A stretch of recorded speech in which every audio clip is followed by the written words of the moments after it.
नमस्कार दोस्तों, श्रेयस्कर के मंच के तले आज डॉक्टर कृपाशंकर मिश्र जी की रचित पुस्तक 17वीं पुस्तक आकाशवाणी का विमोचन किया गया और कई अलग अलग विषयों पर उसके विषय में चर्चा हो रही है। तो मैं हमारे बीच में डॉक्टर साहब बैठे हैं। मैं सबसे पहले चाहूँगा कि आकाशवाणी समाज के लिए आवश्यक है, ऐसी चर्चा हो रही है, तो क्या ऐसा विषय है जिसके लिए आकाशवाणी समाज के लिए आवश्यक बताई जा रही है? देखिए, आकाशवाणी सिर्फ एक साहित्यिक पुस्तक ही नहीं है, एक काव्य संग्रह ही नहीं है, बल्कि काव्य संग्रह के माध्यम से ज्ञान की तमाम जानकारियाँ प्राचीन काल से लेकर आज तक इस पुस्तक में संग्रहित है। यह पुस्तक पहली कक्षा के विद्यार्थी से लेकर एमए कक्षा के विद्यार्थी तक को पढ़ने लायक है। यह पुस्तक साहूकार से लेकर किसान से लेकर प्राध्यापक तक को पढ़ने लायक है। मैं तो यह कहूँगा कि जो आदरणीय कृपाशंकर मिश्र जी ने आकाशवाणी में विषयों का चयन किया है, यह आज के युग में जो हमारी सभ्यता संस्कृति टूट रही है, उसे जोड़ने का काम करने वाली यह पुस्तक है। इस पुस्तक में बहुत सारी ऐसी चीज़ें हैं जो लोग नहीं जानते या उसे आधा अधूरा जानते हैं। उसके बारे में इन्होंने बहुत अच्छे ढंग से समझाया है। मिश्र जी की कविताओं की विशेषता ये होती है कि यह गागर में सागर भरने का काम करते हैं। सहयोग से आज मिश्र जी भी हैं और इनके बगल में सागर त्रिपाठी जी भी है।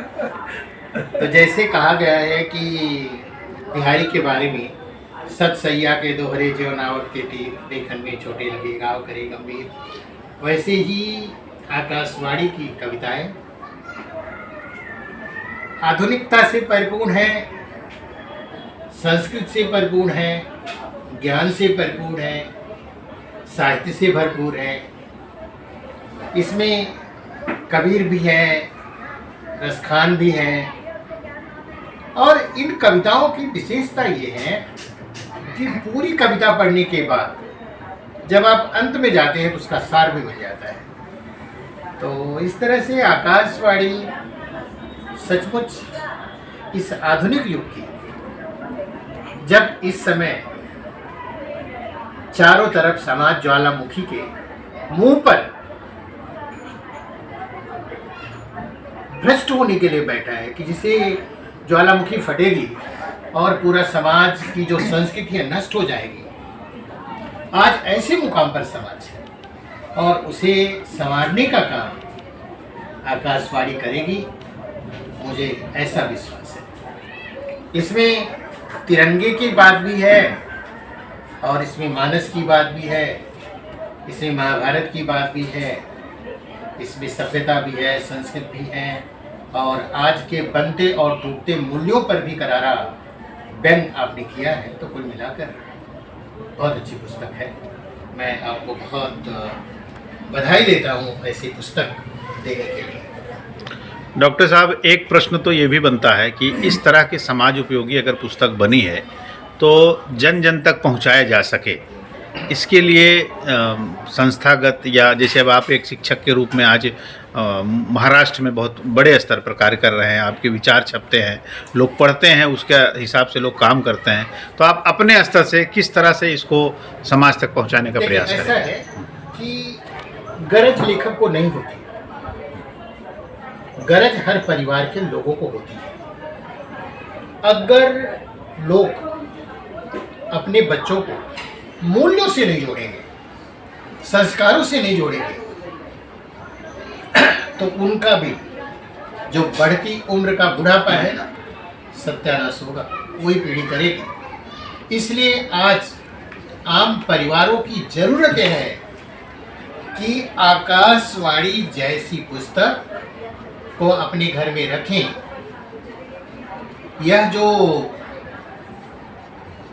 भ्रमण ध्वनि के माध्यम से जो भटकाई जा रही है पीढ़ी, अगर नई पीढ़ी को, नए बच्चों को रास्ते पर लाना है तो उसके लिए किताब को पढ़ना ही पड़ेगा। सब चीज़ गूगल में नहीं मिलेगा, नेट में नहीं मिलेगा। नेट एक सामान्य जानकारी दे सकती है, उससे ज़्यादा कुछ भी नहीं है। और आपको मालूम है, नेट को लोग कहते हैं भ्रमण जाल, तो एक जाल है, वो अपने जाल में नई पीढ़ी को फंसा रहा है। और मैं कहता हूँ कि अगर इस जाल में लोग फंसे रहे तो उनकी पीढ़ियाँ बर्बाद हो जाएंगी। इसलिए उनको ज़रूरत है, हर परिवार की ज़रूरत है कि वह आकाशवाणी को पढ़े। बहुत बहुत धन्यवाद। एक रामचरितमानस पुस्तक इस समाज में चली, जिसको तुलसीदास जी ने एक अपना श्रम देकर संपूर्ण अध्ययन अध्यापन सब कुछ देकर एक पुस्तक बनाई, जो आज लोगों के घरे तक पहुंच रही है। ऐसी स्थिति में आकाशवाणी आज विश्व स्तर पर 20 से 25 देशों तक पहुंच चुकी है। ऐसे गोस्वामी तुलसीदास जी की तरह ही आज हमारे बीच में डॉक्टर कृपाशंकर मिश्र जी बैठे हैं। आपने इस पुस्तक को लिखा। इस पुस्तक को लिखने में, या इस पुस्तक को लिखना चाहिए, ऐसा विषय परक विचार आपको जब आया, तो थोड़ा सा उस विषय में हम चाहते हैं कि जनता को पता चले कि ये ऐसी पुस्तक आपने किस विचार से शुरुआत की थी। बहुत बहुत धन्यवाद नंदन जी। साहित्य सृजन एक ऐसा दायित्वपूर्ण निर्वहन है, समाज के लिए भी, देश के लिए भी और स्वयं के लिए भी, कि जब आप कुछ बात कहें तो उसका उद्देश्य हो, जब आप कुछ करें उसका उद्देश्य उसमें निहित हो, और जब भी आप इसे लोगों तक पहुंचाएं तो उसमें भी जन कल्याण की भावना निहित हो। और साहित्य सृजन है भी यही, उसका मूल्य जो है वो लोक कल्याण ही है। लोक कल्याण अर्थात स्वार्थ की सिद्धि नहीं, वरन हमारे यहाँ लोक कल्याण उसे कहा जाता है जिसमें निष्काम भावना हो, जिसमें परमार्थ हो, जिसमें दूसरों का सहयोग हो, जिसमें दूसरों के लिए कुछ कर गुजरने की मीमांसा हो, चाहत हो। तो ऐसा भाव जब स्वयं में आता है, जब विचार में आता है, जब मन में आता है, तो ये सृजन का जो दायित्व है ये अंतर मन को कुरेदता है और उस विषय वस्तु की भंगिमा को स्पर्श करके हमें बराबर जगाता है कि आप उठिए, देश के लिए, समाज के लिए, लोगों के लिए कुछ करिए, कुछ लिखिए। तब वहाँ स्वयं का मूल्यांकन बहुत जरूरी होता है कि हम समाज के लिए क्या कर सकते हैं, देश के लिए क्या कर सकते हैं, लोगों के लिए क्या कर सकते हैं, अपनी संस्कृति के लिए क्या कर सकते हैं, अपनी आस्थाओं के लिए क्या कर सकते हैं, अपने संस्कारों के लिए क्या कर सकते हैं। तब ये उद्घोषणा हमारा अंतर मन करता है कि आपका उत्तरदायित्व राष्ट्र के लिए है, आपका उत्तरदायित्व समाज के लिए है, आपका उत्तरदायित्व लोगों के लिए है, घर के लिए, परिवार के लिए, और इसी में स्वयं को समाहित कर देना, ये एक सृजनकार का सबसे महत्वपूर्ण, एक तरह से आप कहें तो सृजन है। ये आकाशवाणी मेरे मन में कभी आया ही नहीं था कि मैं जब ये लिखूंगा, रचनाएं मैं लिखता गया, और जब मैं इसे पब्लिकेशन में लेके गया तो ये 572 पृष्ठों का ये काव्य संग्रह हो रहा था।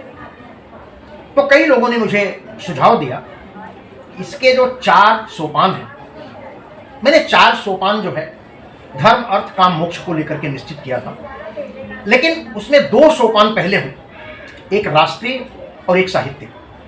2 सोपान मैंने छोड़ा, सामाजिक और धार्मिक, जो हमारे जीवन के महत्वपूर्ण कर्तव्य है, हमारा जो उत्तरदायित्व होता है, इन 4 भावों पर आधारित होता है। तो ये 2 भाव जो है हमने आकाशवाणी में लिया, लेकिन अब इसे नाम देना था कि इस राष्ट्रीय सृजन को, इस साहित्यिक सृजन को, दोनों को मिला करके मैं नाम क्या लूं। तो दोनों में बहुत मैंने मंथन किया, कई नाम सुझाए गए, लेकिन जो नाम सर्वसामान्य से विशेष रूप में आकर उठा, वो आया आकाशवाणी। आकाशवाणी कई मामले में और अवधारणाओं से भिन्न है।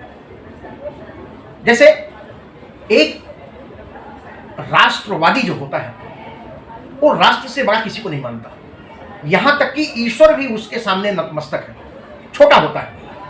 और उसकी भूमिका में कहा गया है कि यदि यह धरा नहीं है, यदि हम नहीं है, तो ईश्वर का अस्तित्व कहां आता है। यह हमारी धरती, यह हमारा राष्ट्र, और उस राष्ट्र की संप्रभुता जिसमें अक्षों में हो, वहीं से तो हमारा ये होता है, विकास होता है, वहीं सृजन होता है, वहीं से हमारी उत्पत्ति होती है। और जिसने हमें जन्म दिया है, जिसने हमें पाला है, पोषा है, हम उस भगवान को मूर्त रूप में तो नहीं देखे हैं, अमूर्त रूप में बहुत सारी जगहों पर वो हमें सहयोग करता है, हमें बताता है, हमें आगे बढ़ने की प्रेरणा देता है, और वो होता है राष्ट्र धर्म। तो राष्ट्र धर्म जहां आया तो वहां पर नीर क्षीर विवेचन भी होता है कि उस राष्ट्र धर्म में अच्छा क्या है, बुरा क्या है। अच्छा ये है कि आपको कोई गाइड करे, आपको कोई प्रेरित करे, आपको कोई प्रेरणा दे, आपको कोई उस रास्ते पर चलने के लिए प्रेरित करे बार बार। और यही साहित्य जो है, कहा जाता है कि समाज का दर्पण है। तो समाज का दर्पण अर्थात साहित्य नहीं, वरन उस समाज में फैले हुए उस विषय वस्तु को लेकर के कहा गया है कि जब एक लेखक या सृजनकार या कलमकार जब समाज में घूमता है, भ्रमण करता है, उठता है, बैठता है, तो ये सृजन जो है उसे आहार रूप में मिलता है। लेकिन उसका पाचन कैसे हो? वो स्वपाच्य तब होता है जब उसकी लेखनी से ऐसे साहित्य निकल करके लोगों तक पहुंच जाए, तभी उसका औचित्य होता है, तभी उसका महत्व होता है, और तभी लोग उसको जानते और समझते हैं। मेरी अवधारणा में जब आया आकाशवाणी, तो आकाशवाणी को पहले मैंने पढ़ना शुरू किया। हमारे संस्कृत साहित्य में इसको गिरावाणी कहा गया है, कहीं कहीं गगनवाणी भी कही गई है, और कहीं कहीं आकाशवाणी भी कहा गया है, नभवाणी कही गई है। लेकिन इस मूल शब्द को 1936 में जब पंडित जयशंकर शर्मा जी ने अभिहित किया, तो चूंकि वो एक विद्वान थे, एक साहित्यकार थे, एक समाज चिंतक थे, तो उन्होंने जब आकाशवाणी कही तो इसका अनुसरण किया बी गोपाल स्वामी जी ने। बी गोपाल स्वामी जी उस समय मैसूर आकाशवाणी के केंद्र के निदेशक थे, और उन्होंने ऑल इंडिया रेडियो को बदल करके आकाशवाणी नाम दिया 1937 में। और ये आकाशवाणी हमारी संस्कृति से संपृक्त है, हमारी सामाजिक भावना से संपृक्त है, हमारे संस्कारों से संपृक्त है, हमारी आस्थाओं से जुड़ी हुई है, और उसका निरक्षीर विवेचन वर्तमान में यह आकाशवाणी करती है। नंदन जी, बहुत ही विस्तृत में आपने बताया। मैं फिर से थोड़ा एक शब्द आपसे लूँगा। अब यह है पुस्तक विश्व स्तर पर जा रही है, जिस तरह से प्रोफेसर साहब ने कहा, आज भारत के कोने कोने में इसकी चर्चा है, लोग घरों घरों तक इसको पहुंचाने का प्रयास कर रहे हैं। जिसने भी पढ़ा उसने इसको सीने से लगा लिया। ऐसी स्थिति में बतौर रचनाकार आपकी जिम्मेदारी बढ़ जाती है, क्योंकि एक ऐसी पुस्तक आपके द्वारा निकली है जो आज समाज के लिए उपयोगी सिद्ध हो रही है। तो आप आगे जो भी लिखेंगे उनकी पृष्ठभूमि किस तरह रहेगी?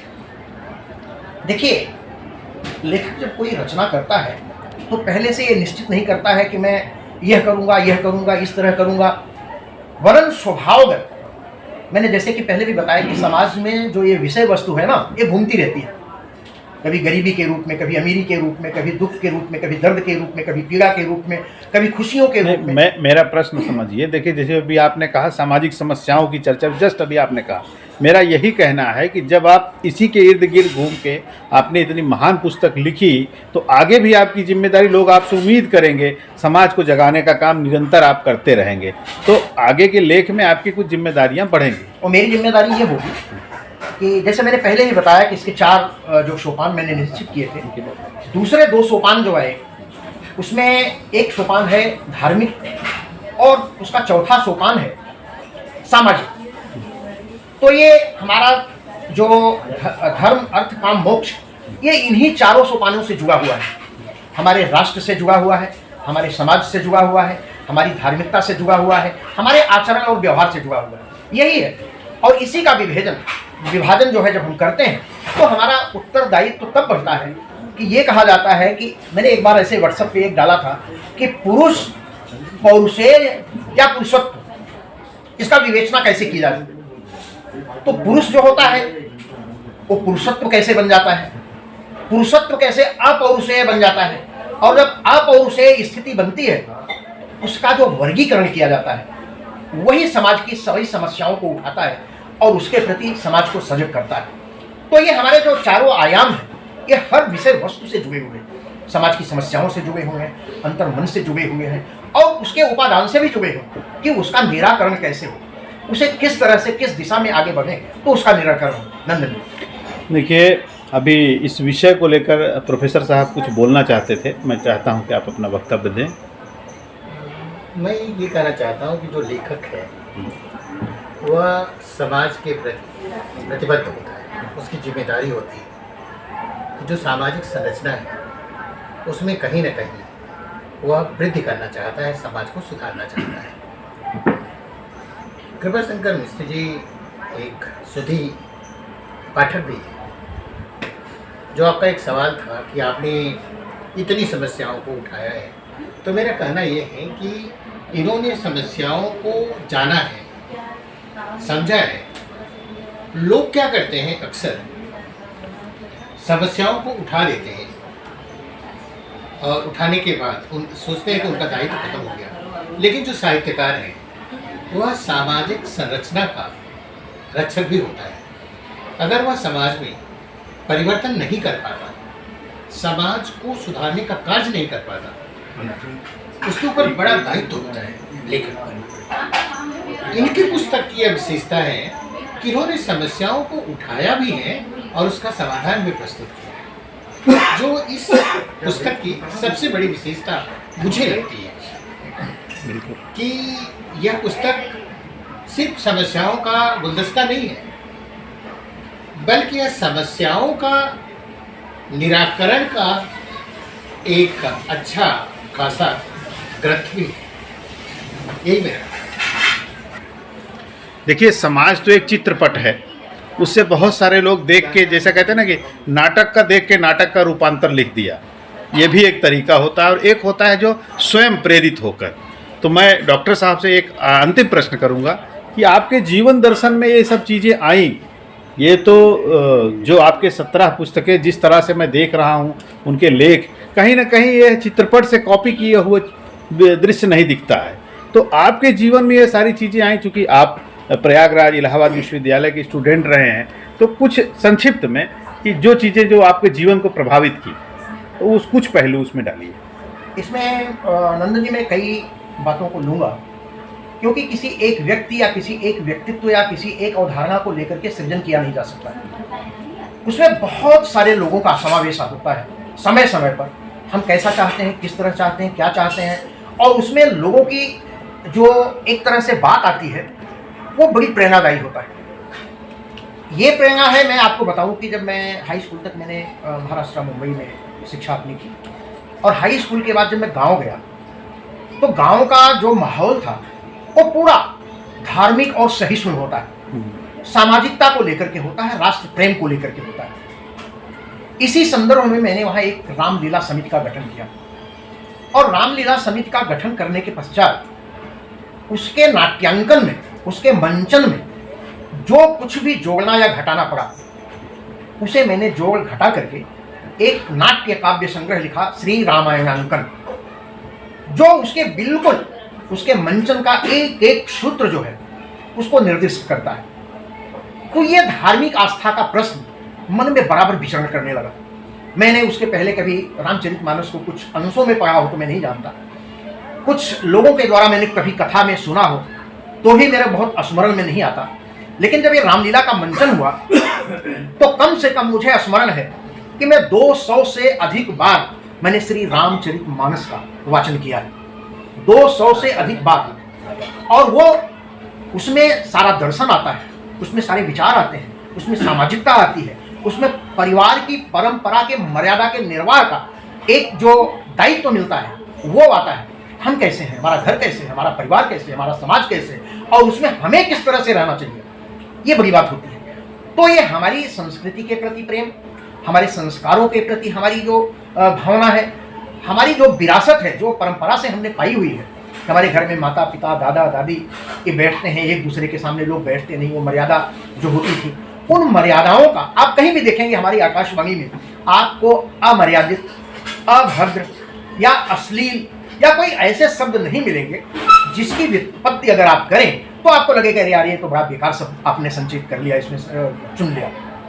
ऐसा नहीं है। तो ये प्रेरणा में एक व्यक्ति विशेष का नाम लेना चाहूँगा जो उत्तर प्रदेश परिवहन निगम के ये थे डायरेक्टर थे, सुरेशन पांडे। वो आयुक्त थे, परिवहन आयुक्त लखनऊ में। वो हमारे एक तरह से आदर्श रहे।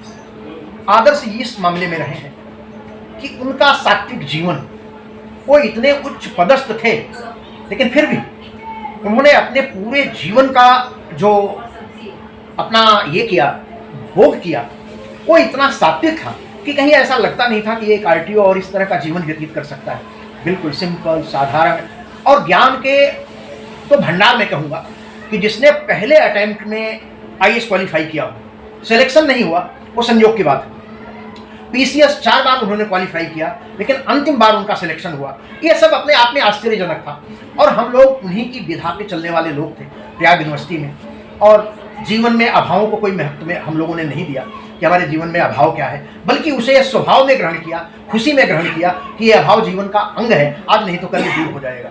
तो ये जीवन का जो महत्व है, जो ये प्रेरणा मिलती है, मैं कई बार मैं आपको बताऊं, महादेवी वर्मा जी से मैं मिला हूं, हमारे आदर्श रहे हैं, हमारे यूनिवर्सिटी के विभागाध्यक्ष प्रोफेसर रघुवंश जी रहे हैं, डॉक्टर राम कुमार, डॉक्टर गुप्त जी, जगदीश गुप्त जी रहे हैं, माता बदल जायसवाल जी रहे हैं, हमारे खुद वहाँ के प्रोफेसर जिनके अंडर में मैंने पीएचडी किया है, डॉक्टर दुर्नर सिंह जी रहे हैं। और मैं कई लोगों से ऐसे उस समय मिला हूँ। मैं जब दारागंज की गलियों में घूमता था उस समय मुझे मालूम है कि निराला जी बड़ी अखरता से एक लुंगी पहन करके अंगूछा डाले हुए ऐसे दारागंज की गलियों में घूमते थे।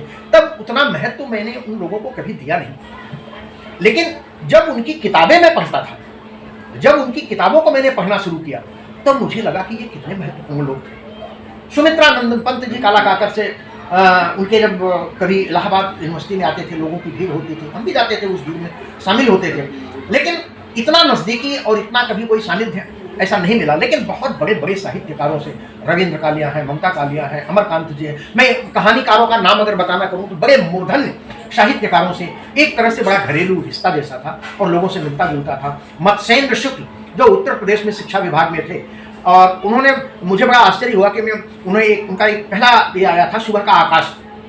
उन्होंने कहा आप मेरी इस कविता पर समीक्षा लिख दीजिए, काव्य संग्रह पर, सुबह का आकाश। उन्होंने मुझे 10 बार लिखवाया होगा, 10 बार उसको कैंसिल करवाया, ये गलतियां हैं, ये गलतियां हैं, ये गलतियां हैं।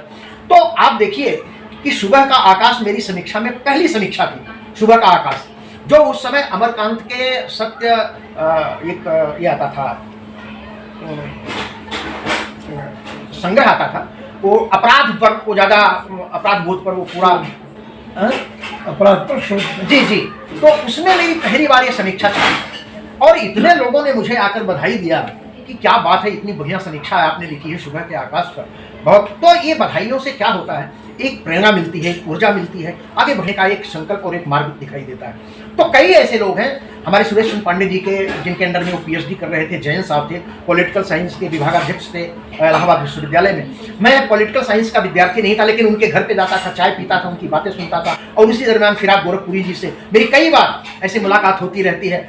बट मैं ये नहीं कह सकता कि साहित्यकार की जो दैनिक वृत्ति है उसे उसका साहित्य प्रभावित करता होगा, मैं नहीं जानता, क्योंकि अगर ऐसा होता तो फिराक गोरखपुरी ना होती।